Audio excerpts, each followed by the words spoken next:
Привет, друзья! В этом видео я предлагаю вам свои впечатления о выставке High-End в Мюнхене в 2025 году.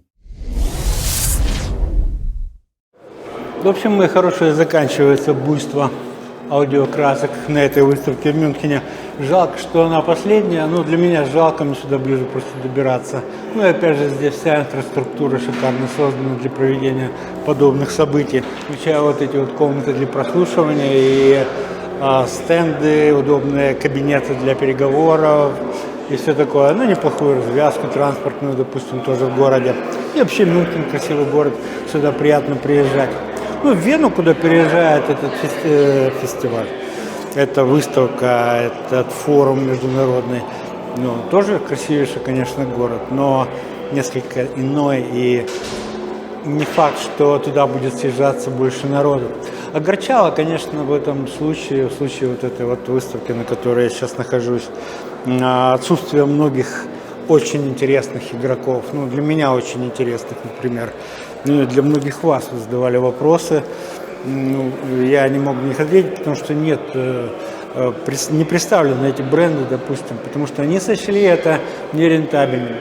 Из тех, которые сочли рентабельным себе здесь выставляться, много известных имен. Вот сегодня я общался с Морелем чуть ли не полчаса.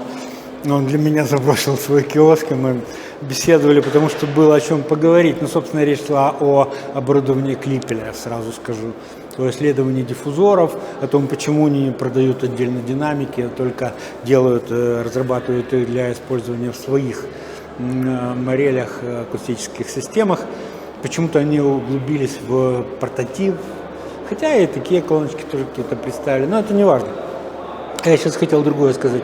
Много китайцев, они очень хорошие, трудолюбивые, все, стараются, и ассортимент держат на голову больше, чем у конкурентов известных нам с вами, и популярных, и дорогих. Но не лежит душа, не хочется рассматривать этих изделий. Это касается, например, аксессуаров для аудио. Прям залежи такие красивейшие, там и с позолотой, и без позолоты, и с чем ты хочешь. И то же самое, например, головки для проигрывателей винила.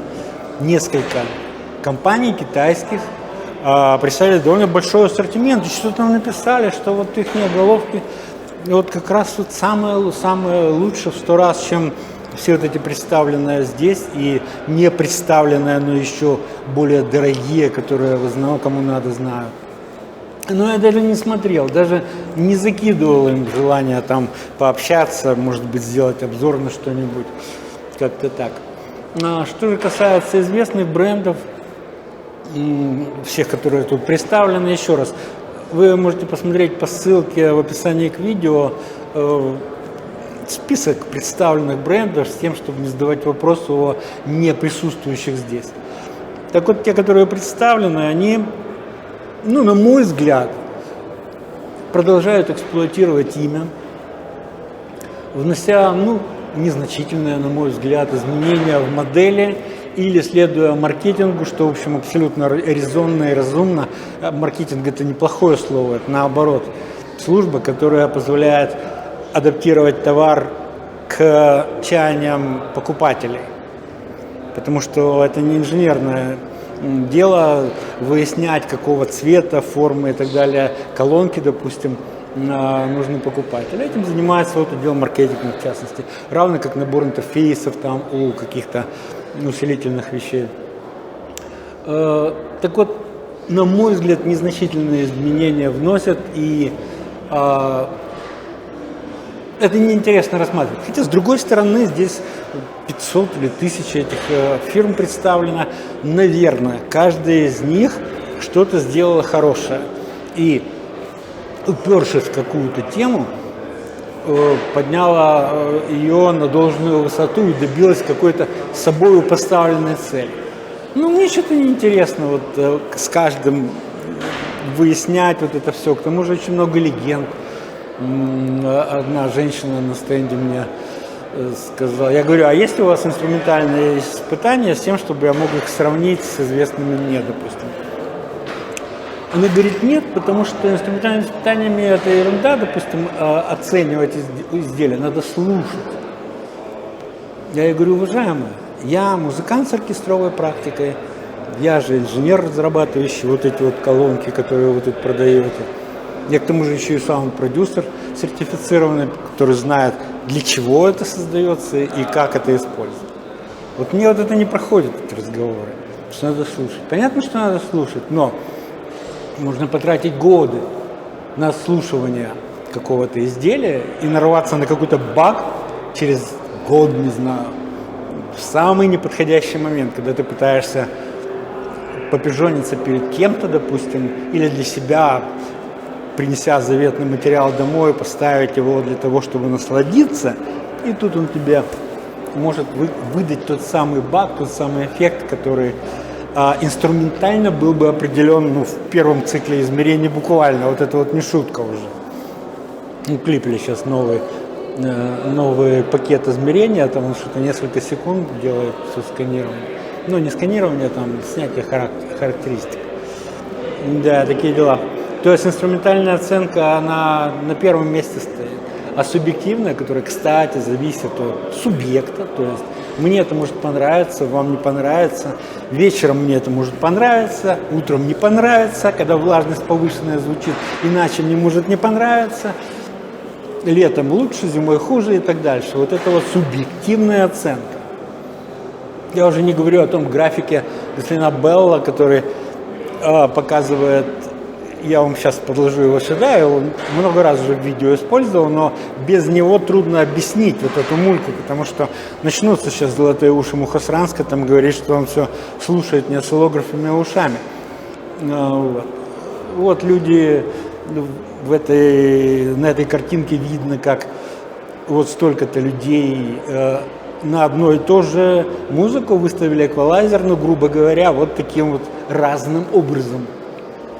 В 10 раз отличия при этом существует. И люди были там подобраны как раз те самые слухачика. Такие дела, дорогие мои. Да, наверное, каждый из этих участников этой выставки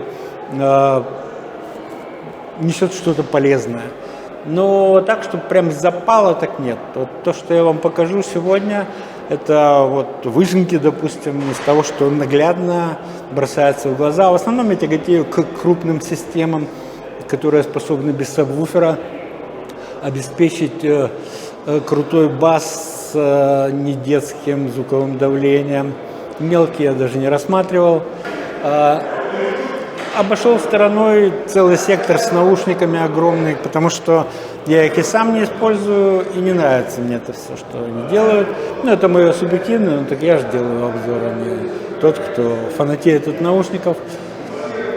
Впрочем, с прошлой выставки я делал интервью несколько производителей наушников, и мне показалось, что это больше лапша на уши трудящимся, чем действительно интересный материал. Поэтому я даже не фотографировал, там, что они принесли новое, старое и так далее. На здоровье. Такие дела, дорогие друзья. Давайте я вам покажу на фотографиях, что мне больше понравилось, что меньше. Сразу при входе в первый зал я попал на стенд Торенса. Они показали несколько новых моделей, информацию о них можно найти на их сайте. На мой вопрос, что, собственно, нового, оказалось, что управление тонармом. А на вопрос, для чего балансный выхлоп для небалансных картриджей, ответа не нашлось. И в самом деле, зачем же? Вот такой переносный вертак они предлагают еще. Игрушка.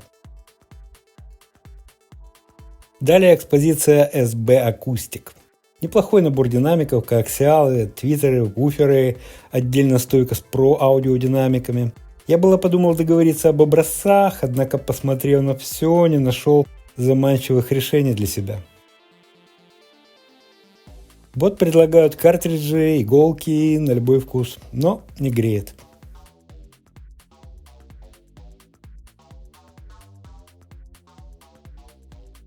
Кто-то поставил на чудные формы, дизайнерские решения.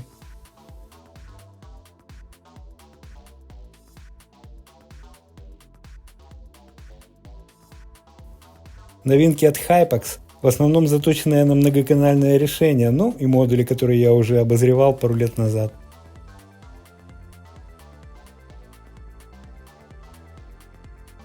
Понравилась форма радиаторов. Понижающий транс для усилителя. Классика.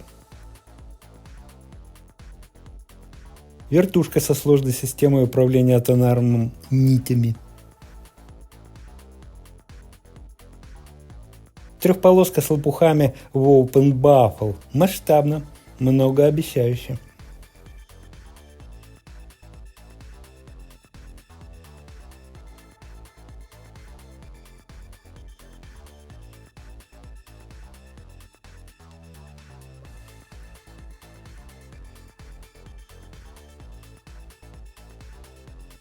Знакомая компания из Тайваня предлагает сверхлегкие диффузоры из стекла.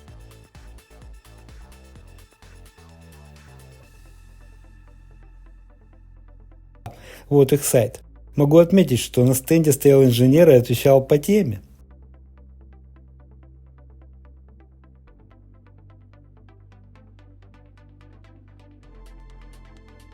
Вот дал брошюрку, указывающую на то, что они реально проводят исследования.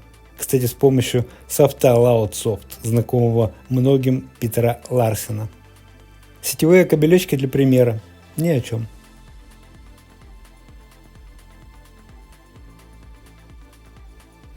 Курт Мюллер радует нас своими диффузорами.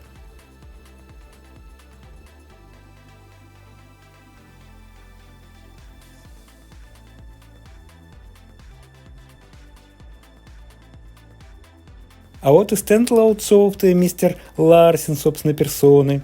Интервью с ним я опубликовал в прошлой выставке. Внушительные корпуса. Стоимость в пределах 250 евро, однако, что немало. Скорее ностальгия по звонкому имени.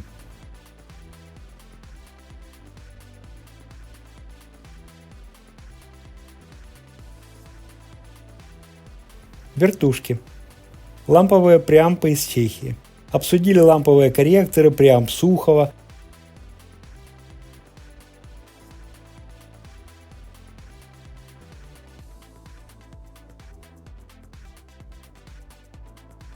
Кучу конденсаторов при ампе и коэффициент усиления а-ля 79 дБ для MC, для бытового тракта. Дивная измерительная пластинка на одном из стендов, на которой даже не удосужились написать параметры и тип частотного спектра на ней.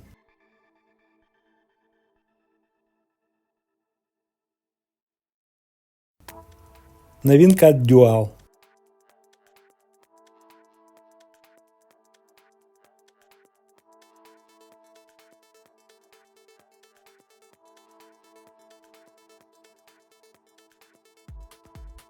Поющие доски.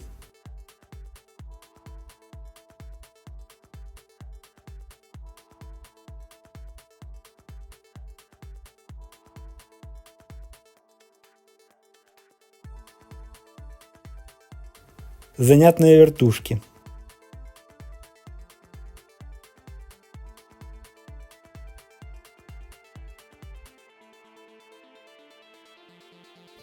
Трансротор.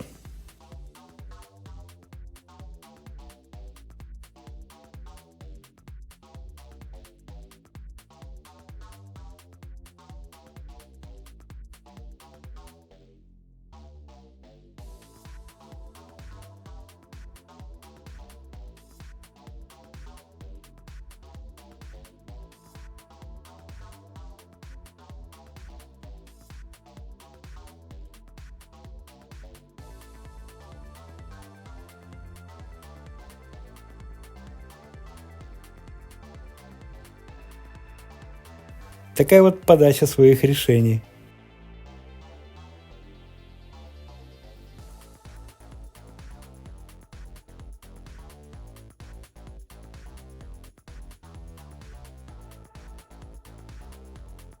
Монумент. Бесконечные коридоры.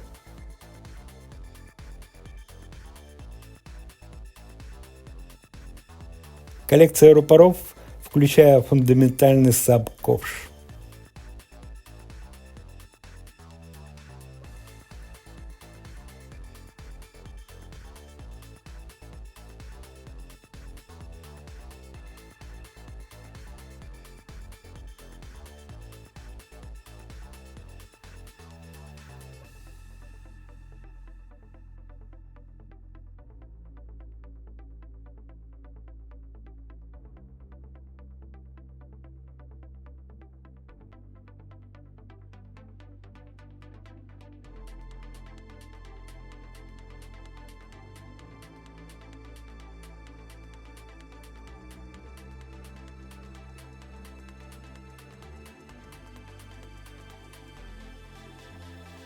JBL.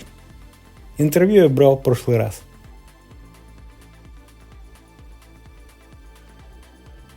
Еще набор ковшей.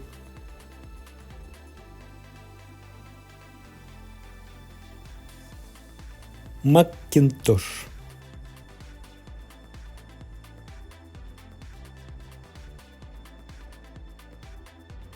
Дивная модель с составным твиттером. Я плохо понимаю, как это может работать.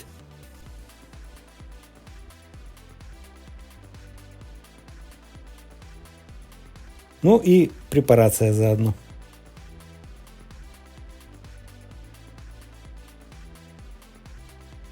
Вертушки.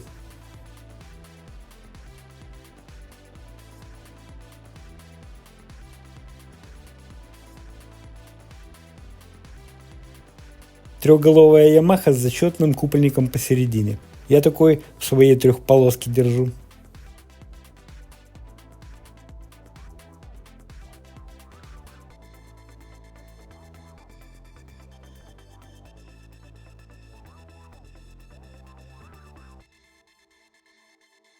Занятно.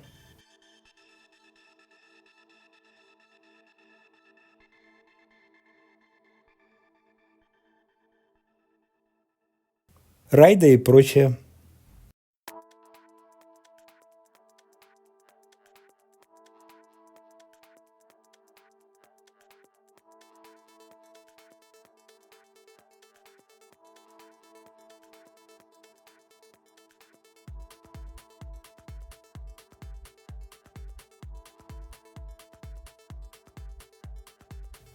Поющие стены.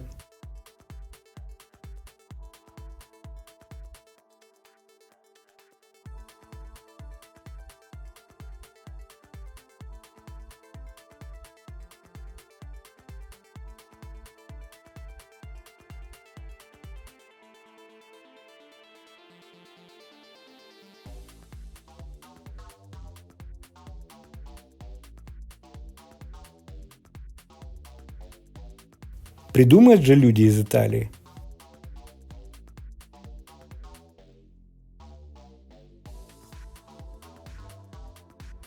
Рупорное царство.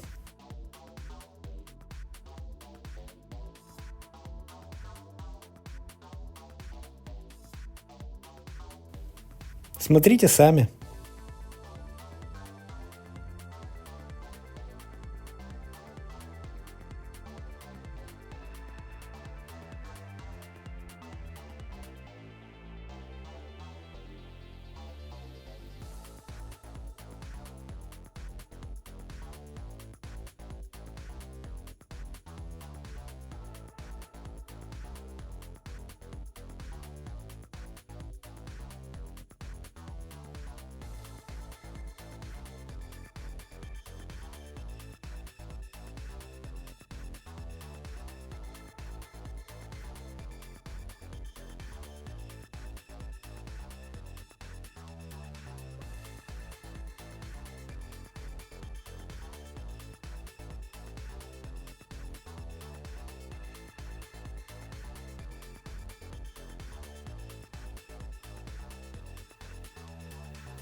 Рога.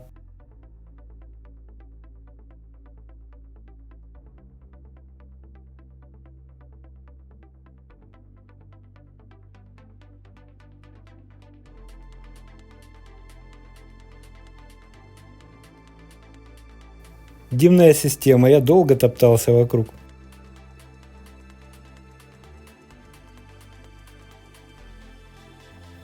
Идем в Кантон.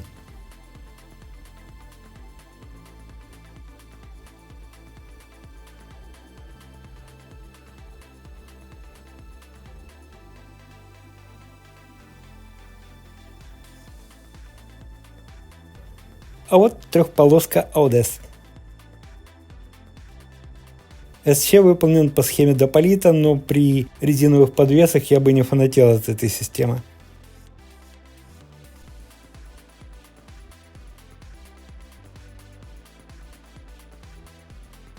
Вертушки.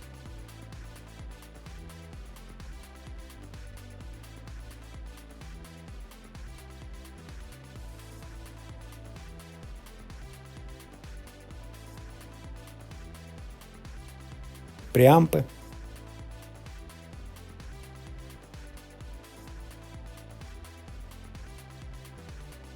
Ой, а вот из камня колонки. Обратите внимание на топорность изготовления в сравнении с моими.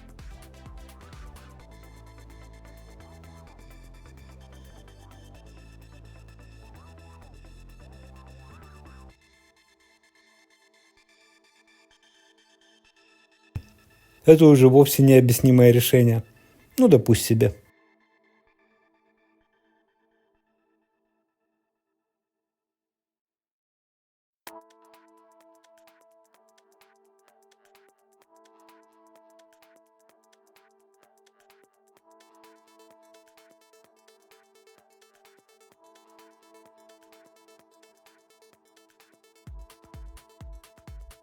Удивительный дизайн, навязчиво напоминающий Foundtech. Ну и Дополита, и порт изящный.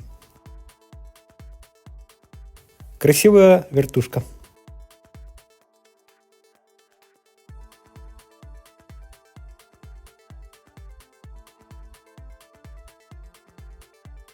А вот это я не понял.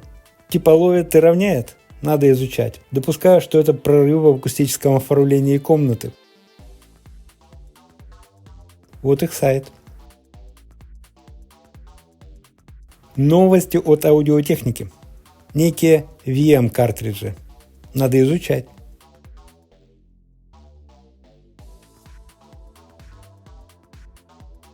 Занятные вертушки.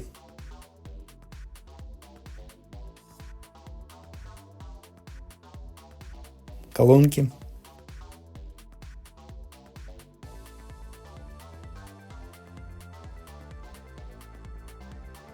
Много панелей.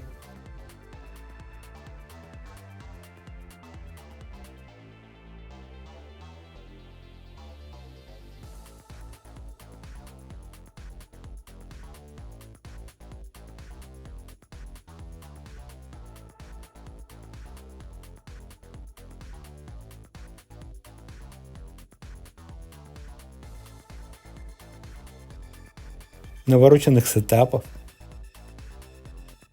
Всяко аудиокрасоты.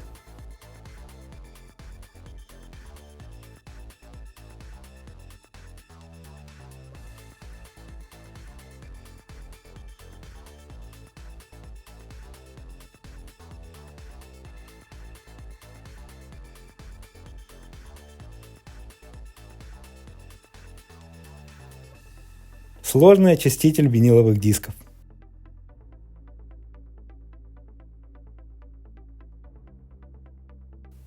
Очередные красоты.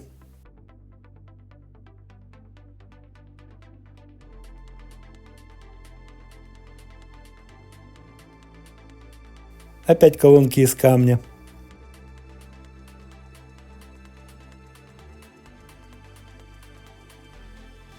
StandScan Speak. Новая магнитная система Твиттера. И не только.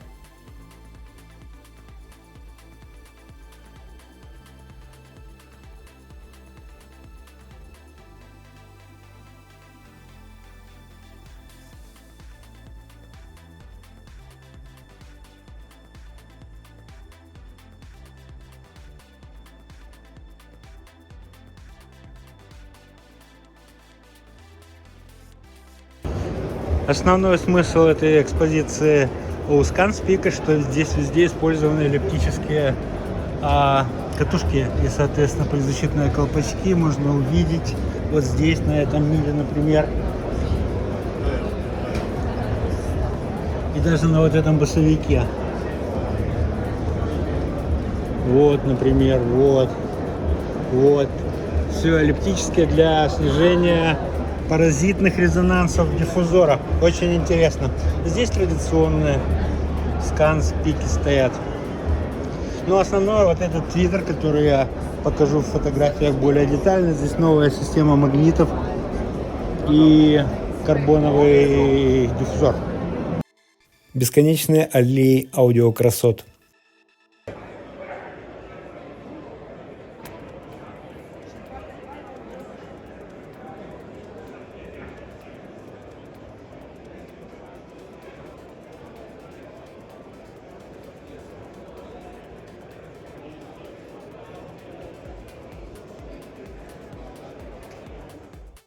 По рекомендации посетителя моего канала я зашел на стенд французской компании Cartesian и узнал действительно интересные вещи.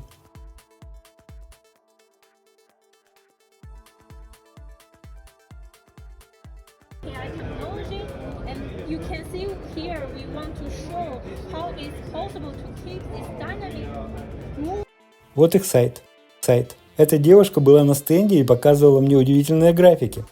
На сайте много информации, но коротко и красиво все подано вот на этой листовке. Справа 3 графика, совершенно достоверно описывающие работу динамика. Это графики смещения подвижной системы в зависимости от BL, частоты основного резонанса и искажений. Все эти параметры, как основные, изучаются и анализируются в компании Clippel GmbH, частью которой я был до недавно. Так вот, показанные графики выглядят революционно. Рекомендую изучить, кому интересно. Надеюсь, что это все правда работает, хотя представлены были только динамики для сабов. Марель. Я рассказывал в прошлом видео о душевном разговоре с их представителем там. Кстати, я нашел таких басов, которых кто-то выставил. Сами они на выставке не участвовали. Также я нашел экспозицию Stax. Это, кстати, главный управляющий Stax. Мой давнишний приятель.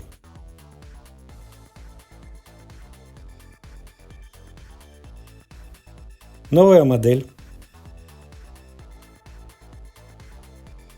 Это стенд Stax. Здесь на выставке. Вот новая модель, как меня убеждали. Довольно удачная бюджетная модель, которая стоит около 550 евро.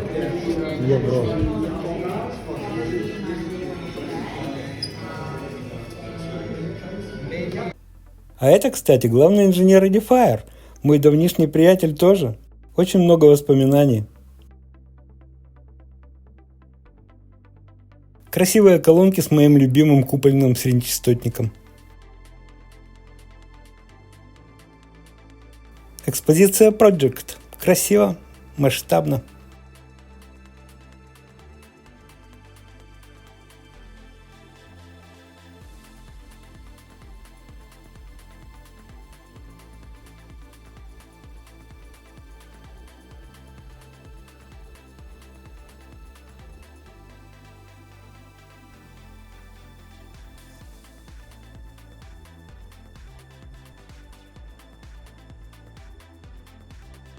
Красоты аудиогигантов.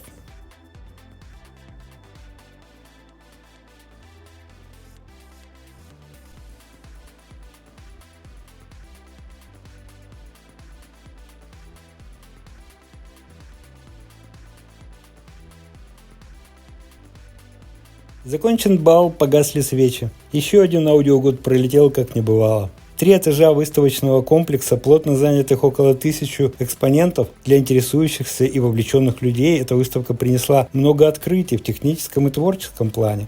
Я тоже обогатился знаниями, пусть не самыми свежими, но новыми для меня, что расширяет мои горизонты, дает пищу для размышлений, гонит вперед, где светлым лучиком маячит идеальный источник звука и вдохновения. Следующий аудиоквест состоится в Вене. Не знаю, поеду ли я на него. Прежние мои выпуски с мюнхенского шоу не были популярными по просмотрам. Этот обзор я собрал в режиме Light. Пишите, что вы об этом думаете. Депо уезжает во свояси. Пока, auf Wiedersehen.